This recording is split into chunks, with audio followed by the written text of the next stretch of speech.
تو اس طرح ہی ہے آج. وڑائی صاحب آپ کا جو یہ اپارٹمنٹ کمپلیکس ہے جس بلڈنگ میں آپ تھے کتنی دور ہے اس مقام سے جہاں پر یہ ایکسپلوژن ہوا تھا؟ 1 میل. کتنا رفلی فاصلہ ہوگا؟ 1 میل. 1 میل. اچھا ویسا یہ بتائیے گا کہا تو یہ گیا ہے کہ یہ وہ جگہ ہے جہاں پہ یہ ڈمپ تھا ایکسپلوسیو امونیم نائٹریٹ 2750 ٹن، اور پھر حکام نے یہ بتایا ہے کہ اسے کسی جہاز سے 2014 سے سیز کیا گیا تھا، یہاں پہ رکھا گیا تھا.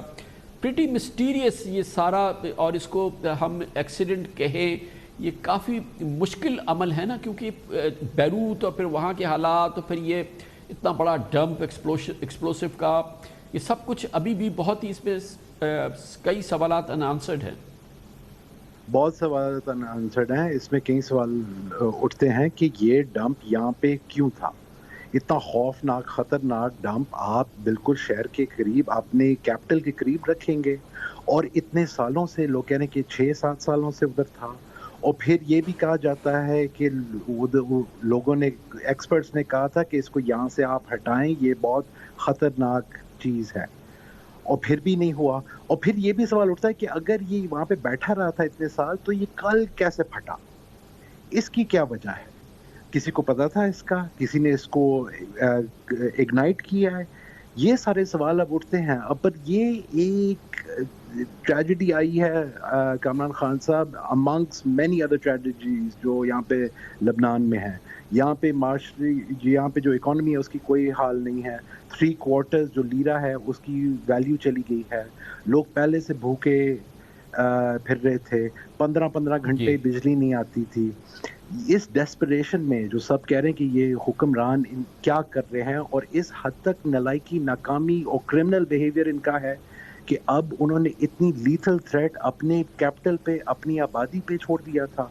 تو یہاں پہ ابھی اس وقت جو سوگ تھا وہ اب غصہ بن رہا ہے. بہت شکریہ جناب عمر وڑائچ ہمارے ساتھ موجود تھے، بیروت میں موجود تھے، 1 میل دور تھے جہاں پر یہ ایکسپلوژن ہوا ہے، اور آپ نے عمر وڑائچ صاحب سے سنا کہ کیا تباہی اور آفت اور قیامت کے مناظر تھے جو بیروت میں نظر آئے. کمرشل بریک کے بعد ذکر کریں گے. کراچی میں گھبراہٹ ہے کیونکہ بارشوں کی آمد ہے. محکمہ موسمیات کہتا ہے کہ کل یا پرسوں سے ایک بہت بڑا بارشی سیزن کراچی میں داخل ہو رہا ہے، اس کے بعد ایک اور سیزن آئے گا. لوگ شہری گھبرائے رہے ہیں کہ کہیں وہی والی آفت نہ آئے جو کہ اب سے چند روز قبل آئی تھی، جب تمام نالے شہریوں پر اور ان کی آبادیوں پر ابل پڑے تھے. اس کی بات کرتے ہیں چھوٹے سے وقت کے بعد. کراچی والے بہت پریشان ہیں کیونکہ ایک بار پھر محکمہ موسمیات کی اطلاع ہے کہ کراچی میں ایک بڑا بارشی سیزن داخل ہو رہا ہے، اور یہ کل شام یا پرسوں سے شروع ہوگا اور اگلے 3 دن تک جاری رہے گا. گھبراہٹ اس لیے بھی بہت زیادہ ہے کہ حالیہ دنوں میں ہونے والی بارش، جو کہ کسی بھی معیار سے بہت زیادہ بارش نہیں تھی، ایوریج بارش تھی، اس نے کراچی میں تباہی مچائی تھی. برساتی نالے جام ہو گئے تھے، اور ان برساتی نالے جو کہ جام تھے کیونکہ ان کو صاف نہیں کیا گیا تھا، ان کے ابلنے سے شہری آبادیاں بری طرح سے متاثر ہوئی تھی. اور وہ مناظر تھے جس کو دیکھ کے پوری دنیا میں لوگ حیران پریشان رہ گئے تھے کہ اس بڑے شہر کراچی کا ہوا کیا ہے. جس کے بعد وزیر اعظم کو براہ راست مداخلت کرنی پڑی تھی، اور اب ان برساتی نالوں کو صاف کرنے کے لیے NDMA اور FWO مسلسل کام کر رہی ہے. افواج پاکستان ان کی معاونت کر رہی ہیں. یہ کراچی کے لیے ایک بڑا وفاقی قدم تھا جو وزیر اعظم عمران خان نے اٹھایا، لیکن بہرحال آنے والے دن جو ہے وہ کراچی کے لیے بہت مصیبت کا خدا نخواستہ باعث بن سکتے ہیں، کیونکہ محکمہ موسمیات کا کہنا یہ ہے کہ یہ ایک بڑا سیزن ہے بارشی جو کہ کراچی میں داخل ہو رہا ہے. محکمہ موسمیات کیا کہتا ہے؟ اب محکمہ موسمیات کے افسران براہ راست میڈیا سے بات نہیں کر سکتے، حکومت نے پابندی لگا دی ہے، لیکن ہم نے بالواسطہ طور پہ ان سے بات کی ہے، اور ان کی جو ان پٹ ہے، جو ان کی رپورٹ ہے وہ ہمارے ساتھ شیئر کریں گے. ہمارے ساتھ موجود ہیں کراچی میں ہمارے دنیا نیوز کے بیورو چیف اسلم خان. بہت بہت شکریہ اسلم خان صاحب. بتائیے گا محکمہ موسمیات کیا کہتا ہے؟ یہ جو موسمی سیزن ہے یہ کراچی میں کب ایکچولی داخل ہوگا، کتنے دن رہے گا، اور کس شدت کی بارش کی وہ بات کر رہے ہیں؟ کامران خان صاحب، مانسون کا جو چوتھا اسپیل ہے وہ کل جمعرات سے 6 اگست سے وہ کراچی میں داخل ہو جائے گا. پہلے یہ جو سندھ کے جو زیریں سندھ کے جو علاقے کہلاتے ہیں، تھرپارکر، چھاچرو، مٹھی، بدین، ٹھٹا، حیدرآباد، میرپور خاص، یہاں بارشیں برسائے گا، اور اس کے بعد کراچی میں سہ پیر سے بارش کا سلسلہ شروع ہو جائے گا. اس سے پہلے کراچی میں سمندری ہوائیں بند ہو جائیں گی اور درجہ حرارت 41 ڈگری سینٹی گریڈ تک جانے کا